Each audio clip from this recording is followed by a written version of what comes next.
Selamat pagi, siang, sore, malam, teman-teman Pandemic Talk. Sudah lama banget kita nggak ngobrol ya di podcast, mungkin karena kita sama-sama sibuk. Ini narasumber kita juga sibuk sekali. Ini akhirnya kita sudah nemu waktu yang tepat nih. Kita mau ngobrol lagi dengan Dr. Dirga Sakti Rambe, spesialis penyakit dalam, ya seorang vaksinolog. Kita mau berbincang lagi mengenai vaksin. Ya, halo Dr. Dirga, apa kabar? Halo Dr. Ninggar, Assalamualaikum teman-teman semua. Salam. Sehat, Alhamdulillah. Alhamdulillah sehat ya. Setelah divaksin kita kayaknya lebih seger gitu ya dok ya. Oke dok, ini kan banyak banget nih akhir-akhir ini informasi terutama yang di masyarakat itu terus berkembang mengenai efek samping dok. Ya, Jadi apa sih mungkin dokter Dirga bisa jelaskan sedikit efek samping atau mungkin KIPI ya ya, istilahnya. ya. Nah ini KIPI atau efek samping vaksin ini apa gitu? Jadi kita mengenal namanya reaksi pasca vaksinasi. Ya, teman-teman harus paham dulu. Waktu vaksin itu disuntikkan kepada tubuh kita, itu ada proses perkenalan antara tubuh dengan isinya vaksin, yaitu antigen, ya, yang berupa virus yang sudah diinaktivasi atau dimatikan. Nah, tadi reaksi tadi itu punya nama sendiri, namanya KIPI, kejadian ikutan pasca imunisasi. Nah, jadi itu definisinya KIPI adalah segala sesuatu yang tidak diinginkan yang terjadi setelah vaksinasi. Baik ada hubungannya karena vaksinnya maupun tidak ada hubungannya. Ini misalkan habis vaksinasi pagi, siangnya jatuh. Teman-teman mau melaporkan itu sebagai KIPI, silakan ya. Tetapi ada metode-metode untuk menentukan apakah jatuhnya itu disebabkan oleh vaksinnya atau karena hal yang lain gitu. Itu konsep dari KIPI ya. Nah, tapi tadi saya bilang reaksi pasca vaksinasi sangat wajar, ada reaksi lokal, reaksi sistemik. Tapi yang penting kita ingat bahwa manfaat vaksinasi jauh lebih besar daripada kemungkinan timbulnya reaksi pasca vaksinasi, Dr. Ninggar.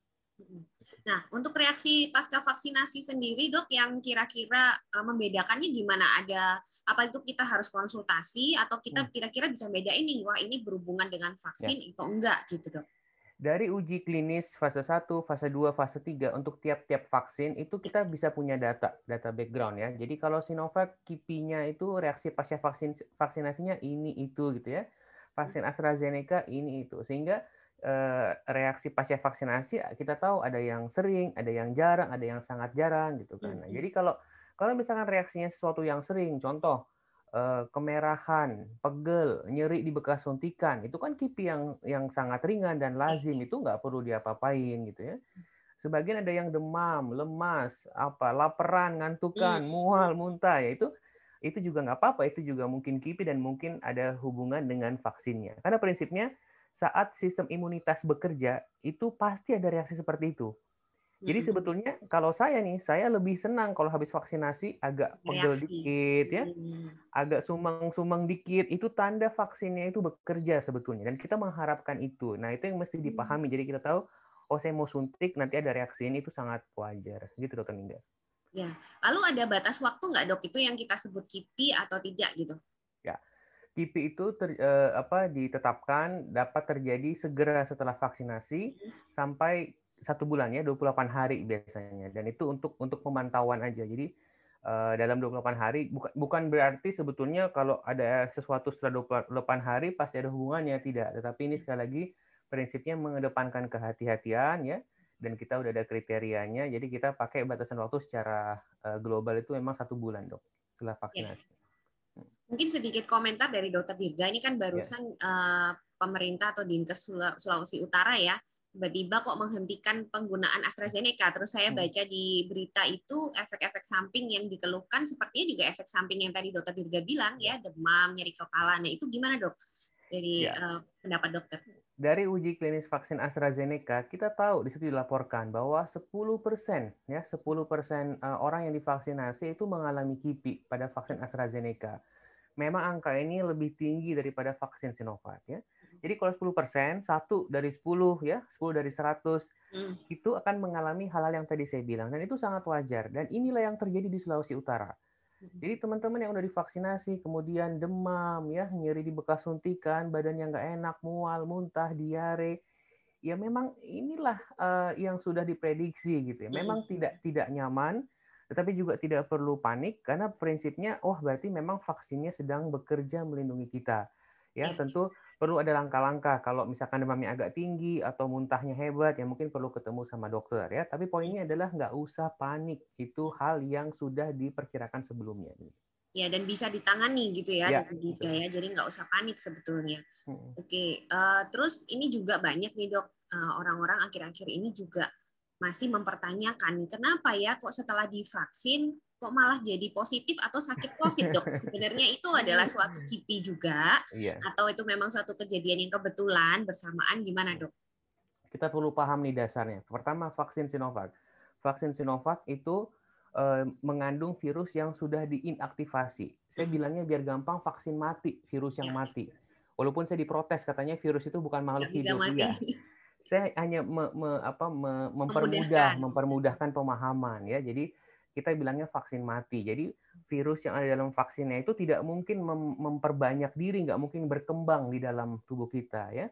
Sehingga saya bilang itu tidak mungkin ya vaksin menyebabkan orang jadi sakit COVID. Nggak mungkin orang virusnya udah mati ya. Yang kedua, vaksin Sinovac tidak mungkin menyebabkan PCR kita atau swab antigen kita jadi positif. Kenapa? Vaksin itu kan disuntikan di otot. Sedangkan kita kalau nanti dari otot akan masuk ke aliran darah secara perlahan-lahan itu ya. Sedangkan kalau swab itu kan di saluran nafas. Jadi nggak mungkin virusnya berenang gitu nyampe sampai ke saluran nafas, itu tidak akan terjadi gitu.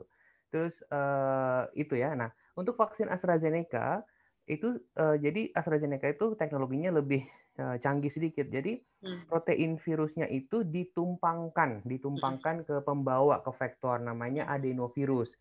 Adenovirus ini memang virus yang dilemahkan ya, tapi adenovirus nggak bikin sakit COVID.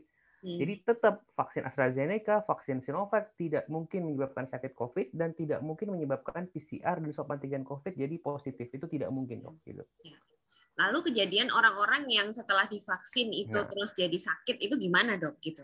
Jadi yang paling sering terjadi adalah dia terpapar oleh virus alamiah ya.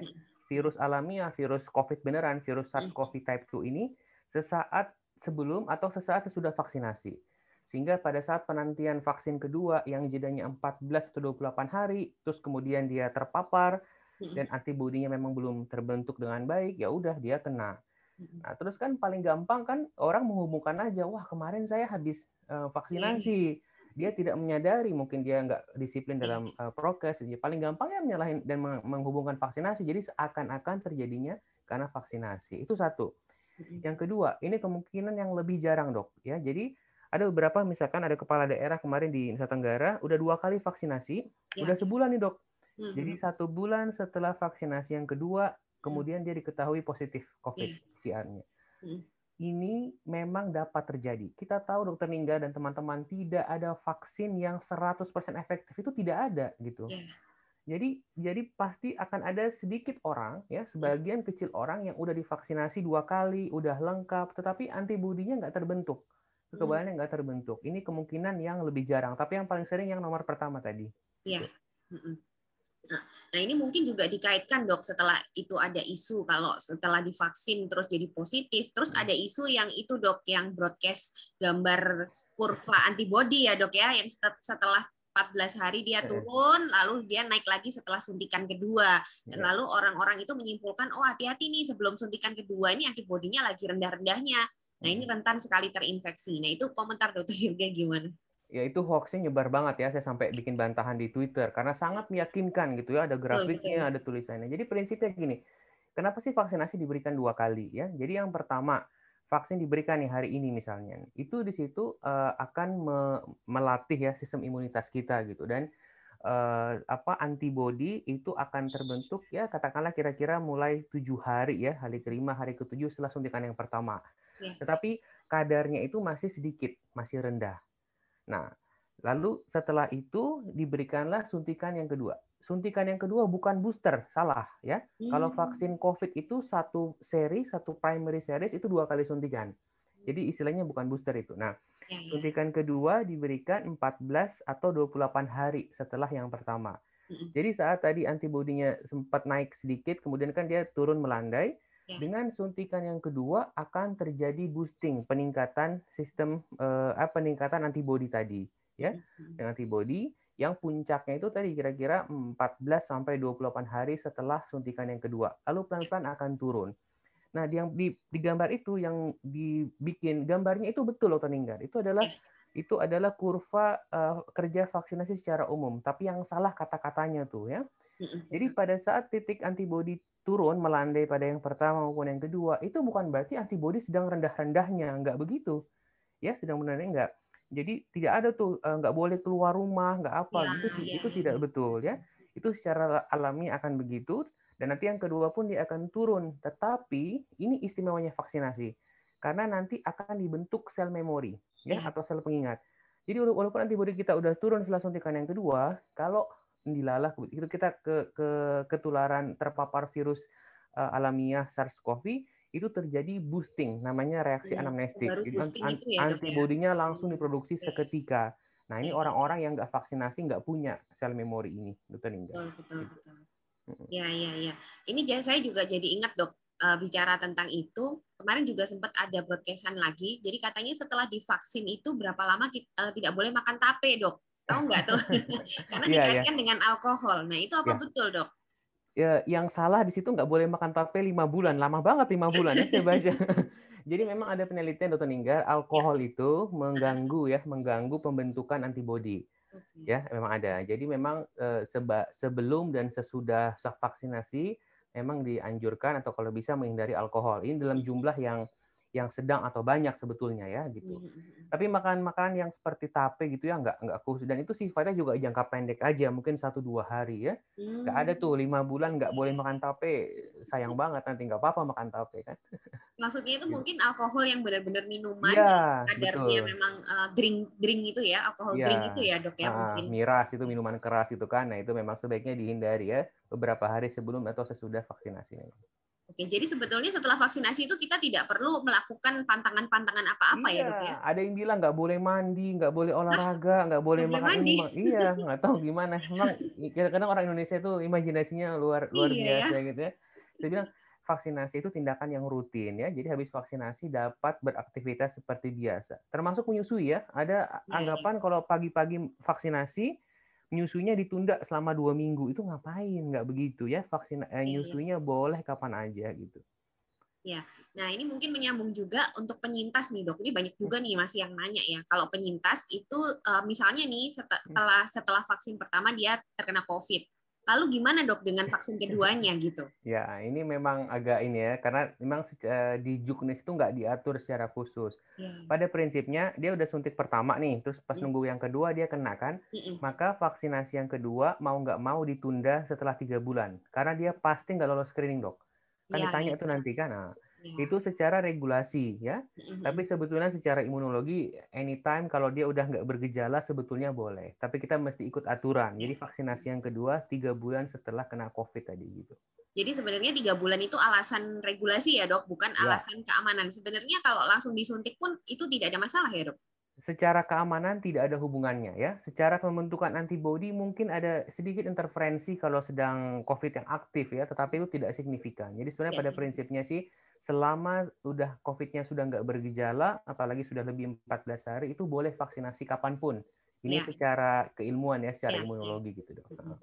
Lalu ini, Dok, terakhir mungkin tentang interval nih. Kan interval ini habis berubah ya, Dok ya. Dari 14 hari jadi 28 hari. Banyak yang bingung loh, kenapa ini kok berubah? Apakah ada data baru atau gimana? Yang 14 hari yang sudah terlanjur suntik 14 hari gimana gitu, Dok? Ya. Jadi sebelum surat edaran Kementerian Kesehatan itu beredar, kalau jeli itu Badan POM itu di awal sudah menyatakan ya. Badan POM sebelum itu sudah menyatakan bahwa dari data uji klinis Sinovac itu, satu, untuk lansia nggak ada pilihan, harus 28 hari. Ya, jadi 0-28 hari. Untuk non lansia yang dewasa muda itu boleh 14 hari atau 28 hari. Dasarnya apa? Dasarnya data penelitian Sinovac tadi bahwa pembentukan antibodi pada yang bukan lansia, baik pada yang interval 14 ataupun 28 hari itu kurang lebih sama baiknya. Ya, itu satu. Dan itu alasan secara imunologis. Dan yang kedua memang secara logistik mungkin akan menguntungkan, Dok. Akan menguntungkan. Jadi ada alternatif di lapangan buat teman-teman terutama ya. Tapi nih, ada kecenderungan ya, ada pendapat yang mengatakan kalau dibikin 28 hari sebetulnya orang cenderung lebih mungkin nggak datang untuk yang kedua. Karena itu terlalu Kelamaan lama. gitu ya, Dok ya? Ya, kelamaan. Makanya di awal-awal kita selalu bilang 14 ya. Tapi saya yakin teman-teman di Indonesia sudah makin sadar nih pentingnya vaksinasi. Jadi mau 14, mau 28, prinsipnya ikuti aja sesuai dengan SMS yang diterima ya. Jadi tidak masalah, boleh 14, boleh 28 hari pada yang bukan lansia. Gitu. Mungkin karena ini juga ya, Dok, sediaannya Bio Farma kan sekarang multidos ya, Dok. Mungkin bisa nggak sih itu jadi dibarengin sekalian sama lansia misalnya, itu kan lebih mudah. Itu yang tadi aku bilang alasan logistik ya. Jadi memang kemudahan operasional di lapangan ya. Pada prinsipnya pokoknya 14, 28 boleh dan mesti on time ya. Jangan udah dapat SMS 28 hari ditunda-tunda sengaja di atas bulan itu jangan. Sayang banget nanti gitu. Nah, itu Dok, kalau misalnya lebih cepat atau lebih lambat itu sebenarnya efeknya apa sih, Dok? Ya, kalau itu paling cepat 14 hari. Tidak boleh kurang dari 14 hari ya. Vaksinasi yang dilakukan misalkan hari ke-10, hari ke-12 itu yang kedua dianggap nggak valid, Dok. Ya, yang kedua dianggap tidak valid, itu mesti diulang kalau vaksinnya ada, tapi vaksinnya nggak ada kayaknya. Kalau ada halangan, ya lebih baik mundur. Itu prinsip dari vaksinasi ya. Jadi kalau ada halangan mungkin pas weekend atau pas apa, silakan mundur 1-2 hari. Yang penting tidak disengaja dan jangan kelamaan. Makin kelamaan mundur, maka secara teoritis pembentukan antibodinya makin lebih gampang terganggu gitu. Oh gitu. Jadi tidak boleh maju ya. Kalau maju itu jelas nggak boleh. Tapi kalau mundur ya itu tadi konsekuensinya semakin lama efektivitasnya semakin turun gitu ya, Dok ya? Betul, Dok. Terakhir lagi, Dok, nih mumpung saya ingat. Jadi orang-orang ini juga pada bingung nih setelah vaksin 1 bulan pada tes antibodi, Dok. Terus kan beda-beda tuh ya. Terus ada yang khawatir nih, teman saya kok segini ya, Dok, tapi saya cuma segini. Terus ada bahkan yang mungkin rendah sekali, Dok, mungkin sampai non-reaktif gitu. Nah itu gimana, Dokter Dirga? Yang pertama, pemerintah tidak menganjurkan sebetulnya ya, nggak usah. Karena kita tahu mayoritas orang yang vaksinasi akan kebal. Tapi kalau teman-teman dengan biaya sendiri mau periksa, silakan. Periksanya hati-hati ya, harus yang spesifik. Nggak bisa pakai rapid test yang zaman dulu tuh ya. Ada namanya sekarang anti-SRBD. Nah, ini yang perlu diketahui. Sampai sekarang belum ada batas atau cut off angka yang disepakati itu berapa, gitu ya. Jadi jangan pamer-pameran. Wah, saya 20, saya 60, saya 12. Enggak. Saya selalu bilang, selama udah terdeteksi, di situ keluar angkanya, ya udah insya Allah teman-teman sudah terlindungi. Dan itu ingat, kita cuma mengukur antibody, cuma mengukur sel B. Kita tidak mengukur sel T yang kemungkinan juga udah teraktivasi ya. Jadi kalau udah terbentuk berapapun angkanya 11, 60, 80 itu cukup. Tapi saya punya data, Dr. Ninggar. Saya mengamati di beberapa di tempat itu memang kurang lebih kalau orang yang habis divaksinasi kira-kira biasanya nggak lebih dari 100, kurang dari 100 biasanya. Ya. Nah, tapi kalau ada yang sampai tinggi banget 250 itu pernah jadi OTG itu mungkin, tapi nggak disadari. Nggak tahu gitu ya. Iya, tipikalnya sejauh ini saya lihat data di Indonesia, ini secara observasi aja yaitu kurang dari nggak sampai 100 biasanya pada yang vaksinasi. Iya, saya penyintas juga lebih dari 250, Dok. Padahal udah 8 bulan yang lalu gitu. Mungkin sel memorinya masih ada ya, Dokter Dirga ya? Masih, Dok. Oke. Gitu. Oke, kayaknya udah ya. Kalau yang non reaktif itu apakah harus divaksin lagi, Dok? Nah, ini mesti hati-hati nih ya. Jadi teman-teman, kan tadi saya bilang kalau periksa antibodi disarankan, saya bilang 1 bulan aja. 1 bulan setelah suntikan yang kedua. Ya. Kalau masih non-reaktif, artinya antibodinya belum terbentuk, coba ulangin 1 bulan lagi, periksa lagi. Pada beberapa orang ada yang mungkin belakangan atau terlambat ya. Tapi kalau udah diulang 2 kali diperiksa, masih belum terbentuk. Nah, ini memang non-responder ya. Ini tidak berespon. Secara imunologi harusnya divaksinasi lagi, mungkin dengan merek yang berbeda. Tapi saya rasa belum memungkinkan karena sekarang vaksinnya terbatas ya, jadi masih diutamakan bagi yang belum vaksinasi dulu, Dok, gitu. Oke, ya. Oke, kayaknya terjawab semua nih pertanyaan frequently asked question ini, Dok, semuanya. Oke, sekali lagi makasih Dokter Dirga ya waktunya. Thank you, Dokter Ninggar. Ya, ini kita udah lama banget ya. Nanti mungkin berikutnya kita ini ya, Dok, mungkin masuk bulan puasa itu ya. Nanti kita mungkin memberikan informasi-informasi mengenai vaksinasi pada saat bulan puasa. Oke, sekali lagi terima kasih banyak Dokter Dirga. Ya, terima kasih teman-teman yang sudah menyimak ya. Semoga informasi ini bermanfaat. Sampai ketemu di podcast Pandemic Talks berikutnya. Assalamualaikum warahmatullahi wabarakatuh. Waalaikumsalam.